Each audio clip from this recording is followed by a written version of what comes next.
بسم اللہ الرحمن الرحیم۔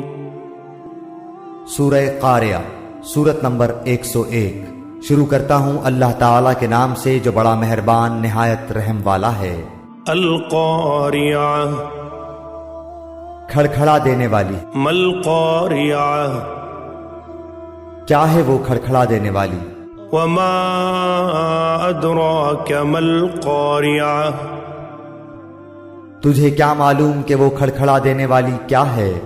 یوم یکون الناس کالفراش المبثوث، جس دن انسان بکھرے ہوئے پروانوں کی طرح ہو جائیں گے۔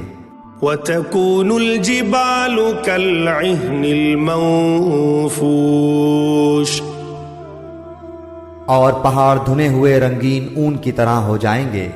فَأَمَّا مَن ثَقُلَتْ مَوَازِينُهُ، پھر جس کے پلڑے بھاری ہوں گے، فَهُوَ فِي عِيشَةٍ رَاضِيَةٍ، وہ تو دل پسند آرام کی زندگی میں ہوگا۔ وَأَمَّا مَنْ خَفَّتْ مَوَازِينُهُ، اور جس کے پلڑے ہلکے ہوں گے، فَأُمُّهُ هَاوِيَةٌ، اس کا ٹھکانہ ہاویہ ہے۔ وَمَا أَدْرَاكَ مَا هِيَهْ، تجھے کیا معلوم کہ وہ کیا ہے؟ نَارٌ حَامِيَةٌ، وہ تند و تیز آگ ہے۔